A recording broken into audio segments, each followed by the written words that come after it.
हम प्रभु परमेश्वर को धन्यवाद देंगे आज की सुंदर सुबह के लिए कि परमेश्वर ने आज की सुंदर सुबह एक बार फिर से हमें दी है कि हम परमेश्वर के चरणों में आकर उसकी महिमा करें, उसके नाम को धन्य कह सकें।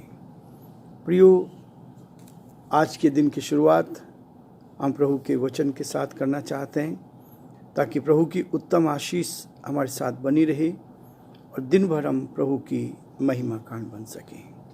जैसा कि आपको मालूम है कि हमने एक सीरीज शुरू की है, यीशु मसीह के आश्चर्य कर्म। कितने आश्चर्य कर्म प्रभु ने किए हैं, उनमें से कुछ मुख्य जो शब्दों के द्वारा कहे गए और वो चंगे हुए हैं। आज भी एक आश्चर्य कर्म देखना चाहेंगे, विधवा के पुत्र को जीवन दान। हमने देखा था एक सूबेदार की बेटी को यीशु मसीह ने जो मर चुकी थी उसको जिलाया। आज हम देखेंगे विधवा के पुत्र को जीवन दान। कैसे प्रभु ने एक ऐसी स्त्री का जिसका संसार में कुछ नहीं था, केवल एक बेटा था, वो भी मर चुका था, और उसको कैसे जीवन दान दिया, इसको देखेंगे। लूका उसका 7 अध्याय, लूका 7 अध्याय 12 पद से लेकर 15 पद तक या 17 तक मैं आपके सामने पढ़ूंगा। बहुत सुंदर हिस्सा है, क्योंकि जब आप प्रभु के वचन को पढ़ते हैं और दिन की शुरुआत उसके वचन से करते हैं तो परमेश्वर उसके द्वारा में आशीष देता है। लिखा है 11 पद में, 7 अध्याय का लूका 7 अध्याय 11 पद। थोड़े दिन बाद यीशु नाइन नाम के एक नगर में गया। उसके चेले और बड़ी भीड़ उसके साथ जा रही थी।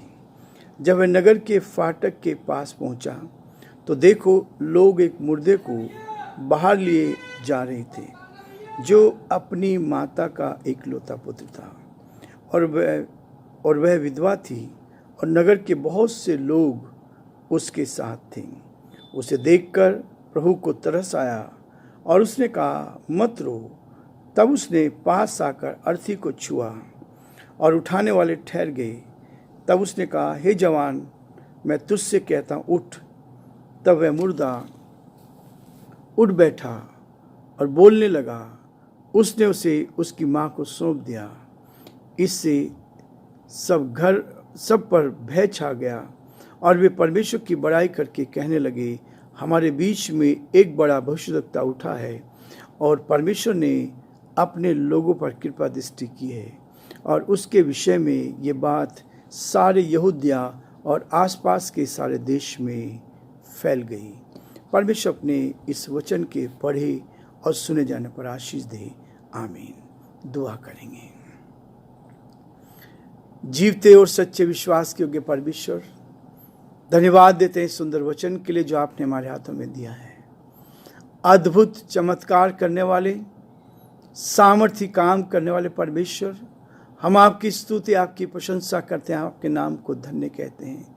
आपने अद्भुत काम इस पृथ्वी पर किए प्रभु, और आज भी ये अद्भुत काम आप करते हैं। आपने मृतकों को जिलाया और पिता परमेश्वर उनकी आवश्यकताओं की पूर्ति की। आपका दया का हाथ साथ रहा, इसके लिए धन्यवाद है। हम धन्यवाद देते हैं प्रभु कि ऐसे प्रभु को हम जान पाएं जो आज भी सामर्थशाली हैं, आज भी अद्भुत काम करता है। हमारे सारे भाई बहनों के लिए जो हमारे साथ जुड़े हैं, हम उनको पिता परमेश्वर आपके हाथों में सौंपते हैं। हमारी प्रार्थना है हर एक पर आपकी आशीष हो, हर एक को अपने हाथों में ले, हर जन आप में सुरक्षित रहकर आपकी महिमा को देख पाएं। हम प्रार्थना विनती करते हैं प्रभु, आज के इस डिवोशन पर आपके अनुग्रह की दृष्टि चाहते हैं। एक एक शब्द जो मेरे मुख से निकलता है प्रभु जी, हमारे बहुत से भाई बहनों के लिए आशीष का, आनंद का कारण बन सके। और आज का दिन प्रभु बहुतों की छुड़ौती का दिन बन जाए, बहुतों की आशीष का कारण बन जाए, बहुतों के जीवन में से बीमारी, परेशानी, कठिनाई, दुख और मुसीबत दूर हो सके। आज भी वो आप पर विश्वास करके देख सके, आपको परख कर देख सके, क्योंकि आप चंगा करने वाले परमेश्वर हैं। हमारे प्रदेश राजस्थान पर आपकी आशीष चाहते हैं, प्रार्थना विनती करते हैं इस प्रदेश पर आपकी आशीष हो, ये प्रदेश आपके अनुग्रह में, आपकी निकटता में आगे बढ़ सके, जो समस्याएं हैं वो आपके नाम से सुलझ सके। हमारे प्रदेश के मुख्यमंत्री अशोक गहलोत जी को आपके हाथ में सौंपते, आप उनकी अगुवाई करें और आपका दया का हाथ हर एक के साथ बना रहे, ताकि सब बातों के द्वारा आदर महिमा आपको मिल सके और जो आपकी योजना पूरी की जाए। हम बड़े आदर के साथ हमारे देश को, देश के प्रधानमंत्री को, राष्ट्रपति को आपके हाथ में सौंपते हुए इस प्रार्थना को अपने प्रभु अपने उद्धारकर्ता यीशु मसीह के नाम से मांगते हैं, आमीन।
सब तेरे लिए, तूने भी उसे छेड़ा था, फिर भी प्यार से वो बुलाता, जाता क्यों नहीं तू उसके पास, फिर भी प्यार से वो बुलाता, जाता क्यों नहीं तू उसके पास।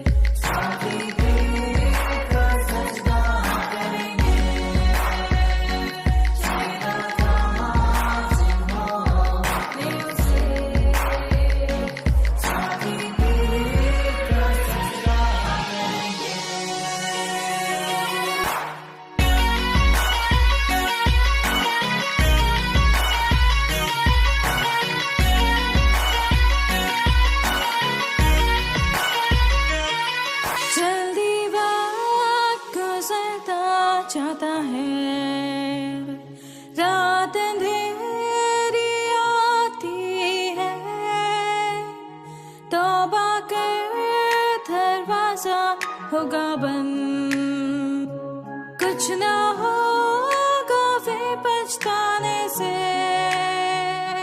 तौबा कर दरवाजा होगा बंद, कुछ ना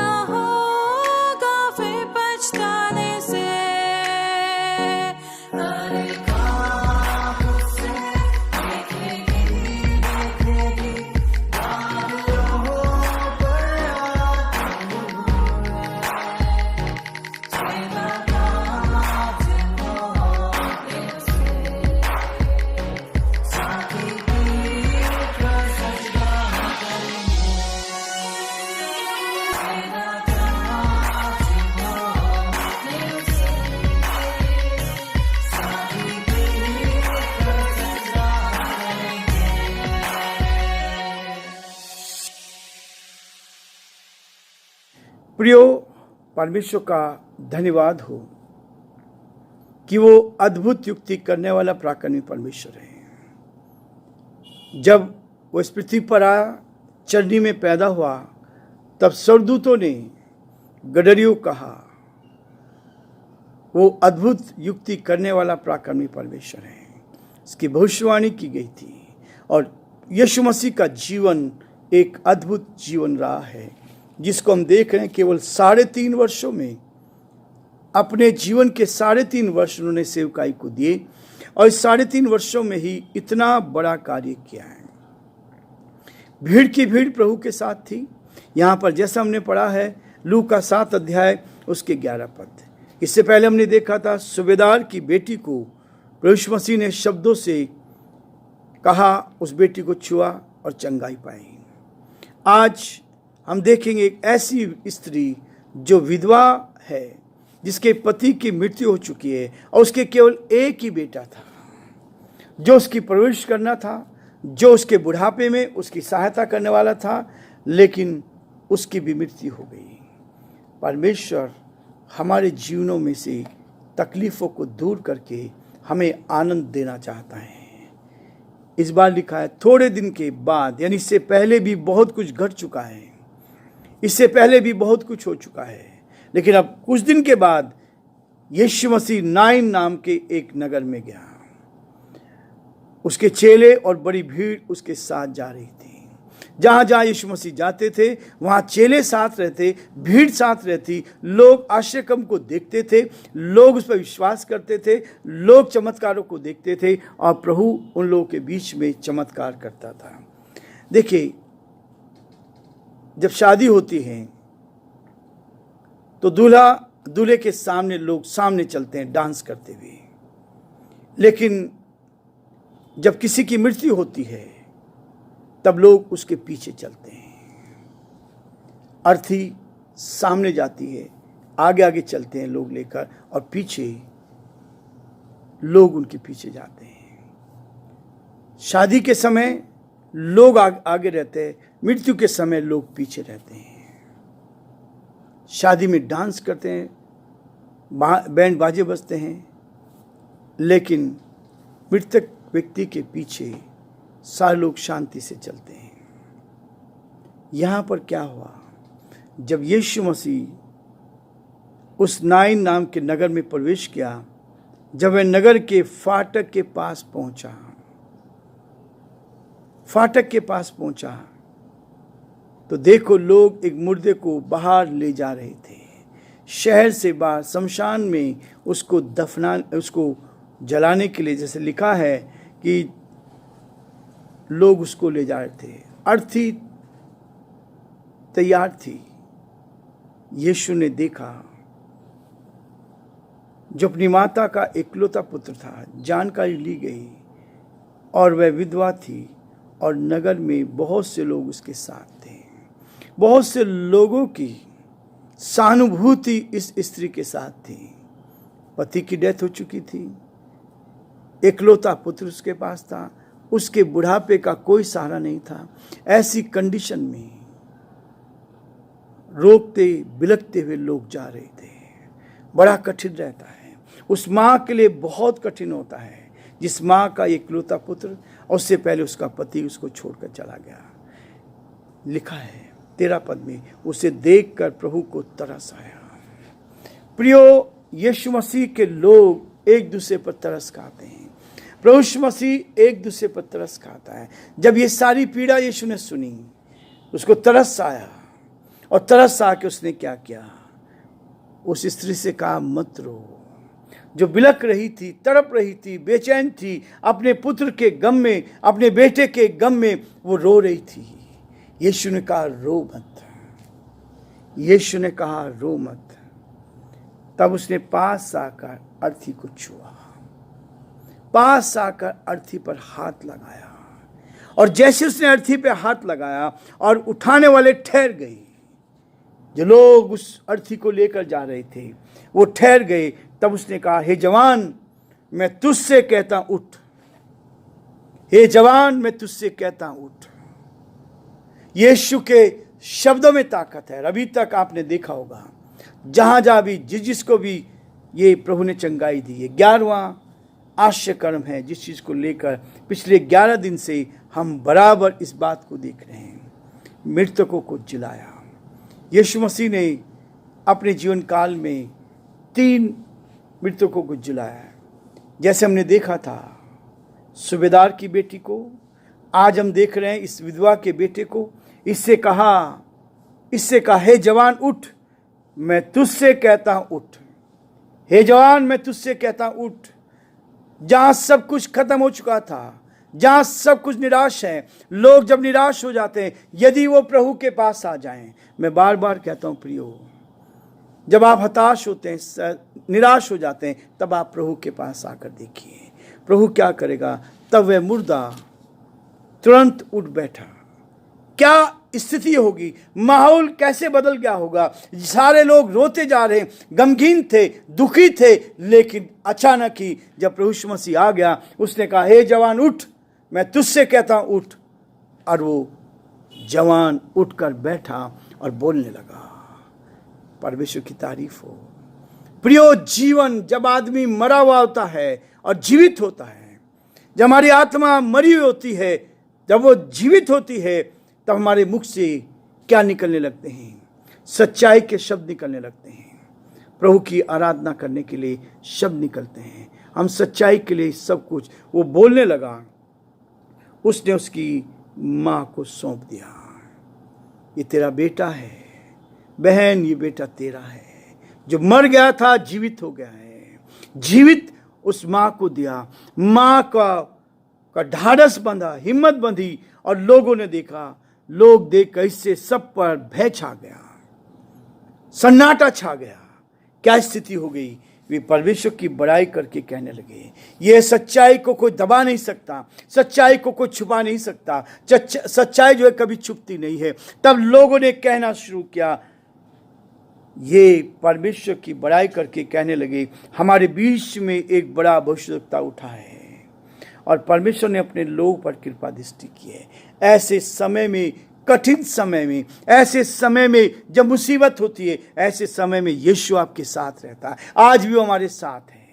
हमारी कठिनाई में आप उसको पुकार कर देखिए, वो आपके साथ खड़ा मिलेगा। और उसके विषय में ये बात सारे यहूदिया के और आसपास के सारे देश में फैल गई। ये प्रभु के वो चमत्कार हैं, ये प्रभु के सामर्थ के काम हैं जो प्रभु ने इस संसार में रहते हुए किए। प्रियो, आज भी प्रभु करता है। आपकी कोई भी समस्या है, आपके सामने कोई भी कठिनाई क्यों ना हो, आप उससे पुकार कर देखिए। विश्वास होना चाहिए। यदि आपका विश्वास है, आप प्रभु यीशु मसीह के साथ आपका रिश्ता है, आत्मा से आप उसके साथ जुड़े हुए हैं, तो पर प्रभु आपके साथ बड़े चमत्कार करेगा। ये हमारा विश्वास है और हमने देखा है आज भी प्रभु जीवित होकर बड़े चमत्कार करता है। प्रभु आप सबको बहुत आशीष दे और प्रभु का हाथ आप सब पर बना रहे।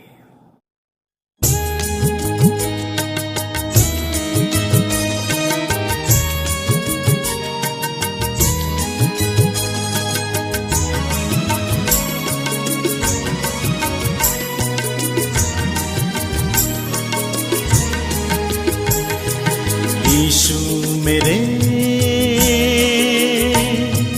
यीशु मेरे, यीशु मेरे, यीशु मेरे, यीशु मरा मेरे लिए, सूली चढ़ा सबके लिए। यीशु मेरे, यीशु मेरे, यीशु मेरे, यीशु मेरे।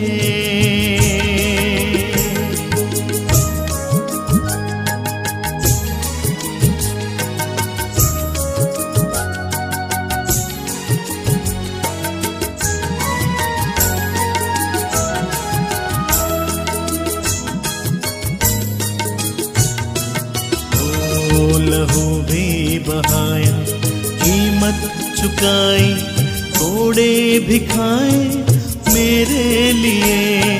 लहू भी बहाया, कीमत चुकाई, कोड़े भी खाए मेरे लिए। जहाँ भी गया है बनाने को घर, आएगा वो मेरे लिए। यीशु मेरे, यीशु मेरे,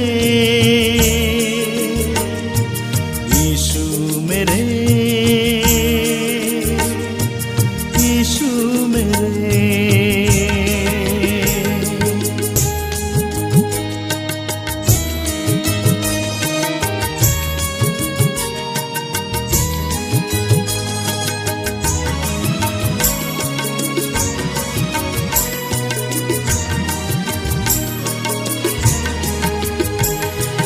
मोती बिखेरा है जग में जो उसने, आत्मा को भेजा मेरे लिए। मोती बिखेरा है जग में जो उसने, आत्मा को भेजा मेरे लिए।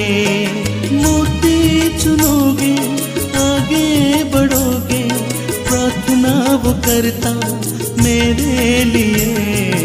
यीशु मेरे, यीशु मेरे, यीशु मेरे, यीशु मेरे।